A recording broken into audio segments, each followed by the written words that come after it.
नमस्कार दोस्तों, स्वागत है आपका हमारे चैनल बुद्ध वाइब्स में, जहां हम बुद्ध की शिक्षाओं से प्रेरित कहानियों के माध्यम से जीवन में संतुलन और खुशी की खोज करते हैं।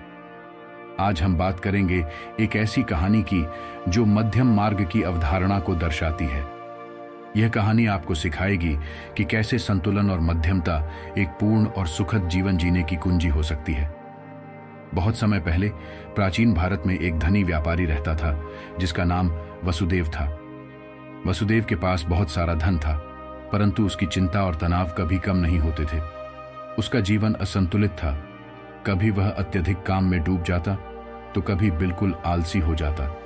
उसकी दिनचर्या में कोई स्थिरता नहीं थी और वह हमेशा या तो अति उत्साही होता या फिर अत्यधिक दुखी। एक दिन वसुदेव को पता चला कि गौतम बुद्ध उनके नगर में आए हैं। उसने सोचा कि क्यों न बुद्ध से मार्गदर्शन प्राप्त किया जाए। वह बुद्ध के पास गया और उन्हें अपनी समस्या बताई। वसुदेव ने बुद्ध से कहा, हे प्रभु, मेरे पास सब कुछ है, फिर भी मैं शांति नहीं पा रहा हूं। मेरा जीवन या तो अत्यधिक उत्साह में या गहरी उदासी में बीतता है। मैं संतुलन नहीं बना पा रहा हूं।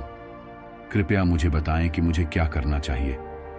बुद्ध मुस्कुराए और बोले, वसुदेव, तुम्हारी समस्या का समाधान मध्यम मार्ग में है। वसुदेव ने आश्चर्यचकित होकर पूछा, मध्यम मार्ग क्या है? बुद्ध ने उसे एक कहानी सुनाई। कई वर्ष पहले जब मैं सत्य की खोज में था, मैंने अत्यधिक तपस्या और कठोर साधना की। मैं भूखा रहता, पानी की एक बूंद भी नहीं पीता और अपना शरीर कष्ट में डालता। मुझे लगा कि इससे मुझे ज्ञान प्राप्त होगा, परंतु ऐसा नहीं हुआ। मेरा शरीर कमजोर होता गया और मैं अपने लक्ष्य से दूर होता गया।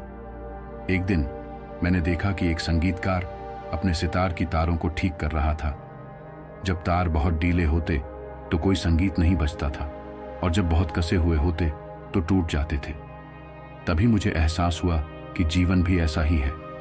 यदि हम अति करते हैं तो हम असफल हो जाते हैं और यदि हम कुछ नहीं करते तो भी असफल होते हैं। हमें संतुलन में रहना होगा, ना बहुत कड़ा ना बहुत ढीला। यही है मध्यम मार्ग। बुद्ध ने वसुदेव को समझाया, मध्यम मार्ग का अर्थ है जीवन के हर पहलू में संतुलन बनाए रखना, चाहे वह काम हो, भोजन हो या हमारे विचार। न तो बहुत ज्यादा काम करो, न ही बिल्कुल मत करो। न ही बहुत ज्यादा खाओ, न ही भूखा रहो। अपने विचारों को भी संतुलित रखो। ना तो बहुत ज्यादा उम्मीदें रखो, ना ही नकारात्मक सोच में डूबो। वसुदेव ने बुद्ध की बातों को समझा और उसने अपने जीवन में मध्यम मार्ग का पालन करने का संकल्प लिया। धीरे धीरे वसुदेव ने अपने काम, भोजन और विचारों में संतुलन बनाना शुरू किया। उसने देखा कि उसकी चिंता और तनाव कम हो रहे हैं और वह पहले से अधिक शांति और सुख महसूस कर रहा है। दोस्तों, यह कहानी हमें सिखाती है कि जीवन में संतुलन बनाए रखना कितना महत्वपूर्ण है। अति हर चीज की बुरी होती है, चाहे वह खुशी हो, दुख हो, काम हो या आराम। हमें अपने जीवन के हर पहलू में मध्यम मार्ग का पालन करना चाहिए। इसी में सच्ची शांति और खुशी छुपी है। अगर आपको हमारी आज की कहानी पसंद आई हो तो इसे लाइक और शेयर जरूर करें और हमारे चैनल बुद्धा वाइब्स को सब्सक्राइब करना ना भूलें, ताकि आप आगे भी ऐसी प्रेरणादायक कहानियां सुन सकें। धन्यवाद।